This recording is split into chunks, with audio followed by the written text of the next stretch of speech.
mga food terminals, cable cars, baywalks, renovation, kooperatiba, economic enterprises at marami pang iba.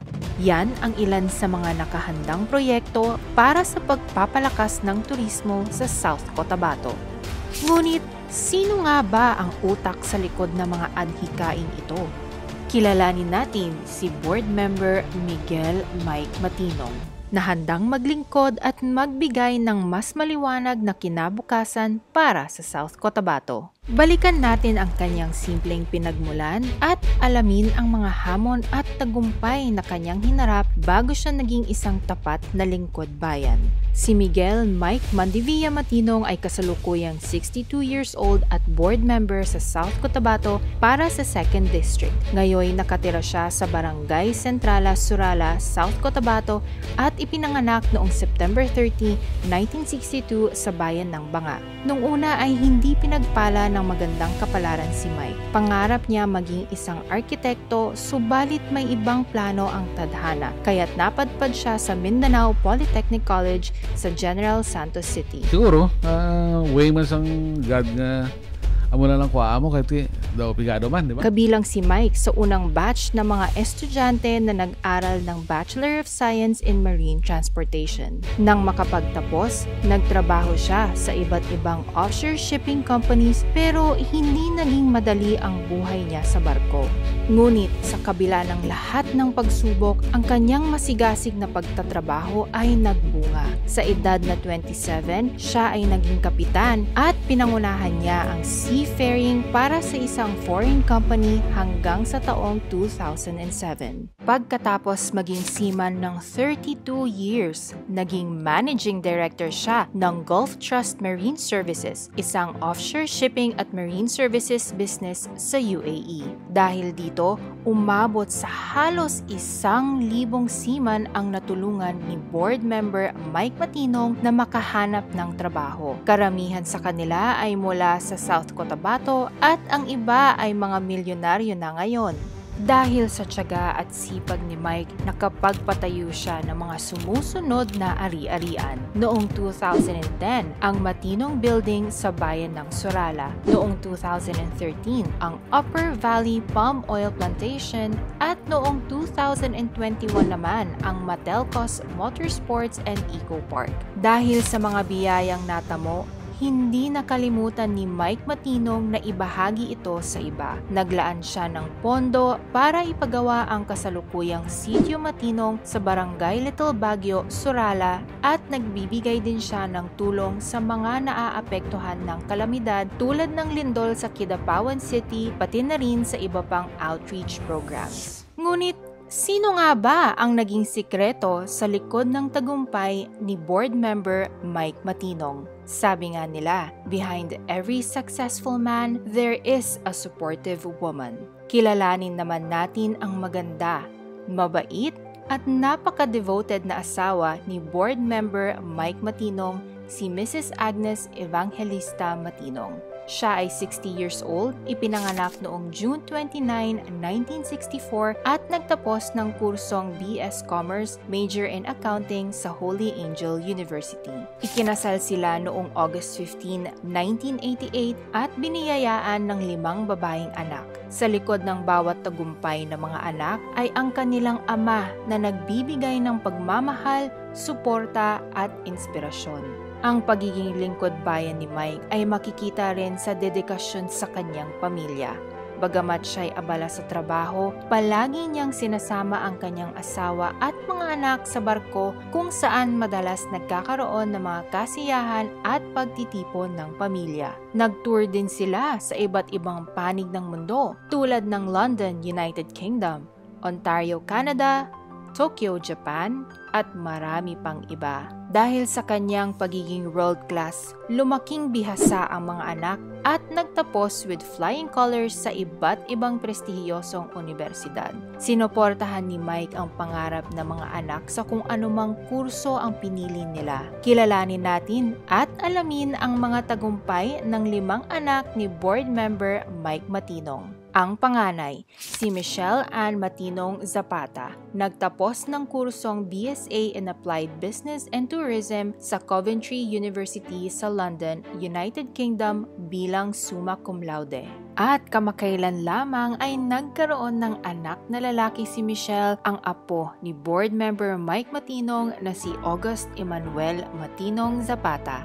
Ang pangalawa, si Maria Angela Matinong na nagtapos ng Bachelor's Honors Degree in Interactive Animation mula sa Middlesex University sa London, United Kingdom bilang magna cum laude. Kumuha rin siya ng Masters in Concept Art for Animation and Video Games sa MTM College sa Toronto, Canada at nagtapos din bilang summa cum laude. Ang pangatlo na si Andrea Marie Matinong ay nagtapos ng BS Chemical Engineering at Masters in Chemical Engineering sa University of Leeds sa London, United Kingdom bilang cum laude. Nakamit niya ang Academic Excellence Award bilang cum laude sa kanyang ikalawang kurso na Leadership Communication and Change Management sa International Pacific University sa New Zealand. Si Andrea ay kinilala at ginawang scholar pa ng New Zealand government dahil sa kanyang kontribusyon matapos makagawa ng isang collagen mula sa balat ng hayop. Ang pang-apat, si Angelica May Matinong, nagtapos bilang cum laude sa kursong BSA in Hospitality Management sa Enderun College, BGC, Manila. Cum laude din siya sa kanyang ikalawang kurso, ang BS Tourism sa Centennial College, Canada. At ang bunso, si Melaine Antoinette Matinong ay nagtapos bilang magna cum laude sa kursong BS in Film sa Meridian International College, BGC, Manila.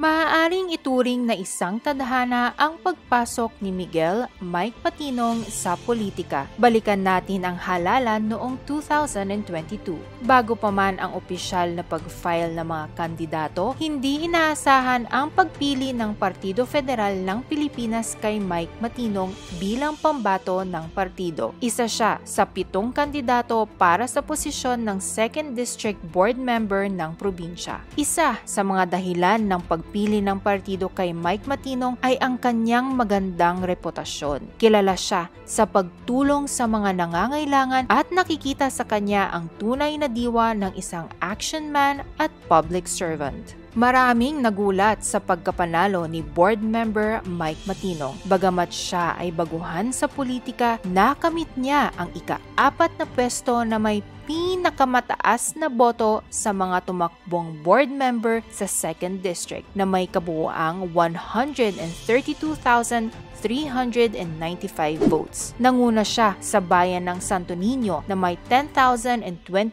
votes at sa bayan ng Surala na may 24,941 votes. Pangalawa naman siya sa bayan ng Lake Cebu na may 15,526 votes. Hindi naging hadlang ang pagiging baguhan ni board member Mike Matinong para magampanan ang kanyang tungkulin at trabaho para sa ikabubuti ng mga residente ng probinsya. Malaki ang naging papel ni board member Matinong sa isinagawang Executive Legislative Agenda o ELA noong August 2022 sa provincial government ng Cebu City. Ang layunin ng ELA ay pag-usapan kung ano ang mga programa ang dapat unahin at ang magiging direksyon ng probinsya sa loob ng 3 taon. Sa ginanap na ELA, pinanukala ni board member Matinong ang mga sumusunod na proyekto para sa turismo at pag-unlad ng South Cotabato. Number 1, Baywalk mula sa Ala River sa Santo Niño hanggang Surala. Number 2,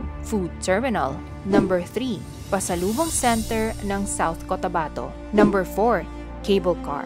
Number 5, 911 Emergency Hotline. Number 6, pagbabago ng reception area sa Seven Falls Zipline sa Lake Cebu.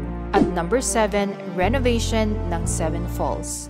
Ang budget na among ginalokar para sa development sa tanan nga barangay wala na inapugong-pugong. Ginaghatag namong tanan ay kami sina nag-a-approve. Sa halos 2 taong serbisyo ni board member Matinong, nakuha niya ang unang pwesto sa pinakamaraming naipasa na legislative measures. Ayon sa data at records ng Sangguniang Panlalawigan mula July 2022 hanggang December 2023, umabot sa 806 ang bilang ng mga naipasa niya. Sa mga ito, 89 ay siya mismo ang author at 717 naman ang co-authored. Pagdating sa mga committee, hinawakan ni Board Member Matinong ang mga sumusunod. Number 1, Ways, Means and Finance ng Trade, Commerce and Industry, Economic Affairs and Investment. Number 2, naging Vice Chairperson din siya sa Committee on People's Power and Participation and Public Information. Number 3, member din siya ng 8 komite, kabilang ang mga sumusunod: Appropriation and Budget, Environmental and Natural Resources, Games and Amusement, Health, Sanitation and Nutrition, Human Rights, Good Governance, Public Ethics, Accountability at Moral Recovery, Public Order and Safety at Anti-Illegal Drugs, Public Works and Infrastructure, and Social Services. Sa kabila ng may pinakamaraming committee na hinahawakan, sinisiguro ni Board Member Matinong na walang papeles na natutulog sa kanyang opisina. Pinatunayan din niya na ang kanyang kakayahan bilang isang public servant ay hindi lamang nakikita sa mga papeles at dokumento, kundi pati na rin sa mga aksyon na direktang nakakatulong sa taong bayan. Isa sa mga proyekto niya ay ang pag-establish ng mga waiting sheds at stages sa iba't ibang bayan. Kasama na dito ang ibang kagamitan na pinondohan mula sa kanyang Barangay Development Fund. Pinatunayan din niya na maraming magagandang proyekto ang maaaring maisagawa kung maayos na magagamit ang pondo ng gobyerno. Nakatulong din sa probinsya ang pagiging kilalang businessman ni Board Member Mike Matinong. Nagbigay daan ito para makumbinsi niya ang ilang negosyante na tingnan ang potensyal ng probinsya para sa negosyo. Pinamumunuan ni Board Member Mike Matinong ang South Cotabato Investment and Promotion bilang Vice Chairman ng South Cotabato Investment Council. Binisita niya ang iba't ibang embahada at chambers of commerce ng mga banyagang bansa sa Pilipinas. Maraming investors ang nahikayat ni Board Member Matinong mula sa China, Indonesia, Malaysia, Finland, Japan at European Chamber, at marami ring mga investors ang bumisita sa South Cotabato. Naging aktibo din si Board Member Matinong sa pag-attend ng mga imbitasyon ng mga sityo, purok, barangay at bayan sa kanilang piyesta. Halos nalibot din nito ang lahat ng mga lugar sa probinsya at nagsasagawa ng community outreach program, feeding program at binibisita at inaalam ang sitwasyon ng mga residente. Ipinapaalam din sa mga ito ang programa ng provincial government, lalong-lalo na ang libreng edukasyon. Sa kanyang paglibot sa kabukiran, napagtanto ni Board Member Matinong na marami pang pangunahing pangangailangan ang kulang sa isang komunidad. Ito ang nagtulak sa kanya na tumakbo bilang congressman sa 3rd District upang makapagbigay ng direktang tulong sa mga mamamayan, lalo na sa mga malalayong sityo at purok.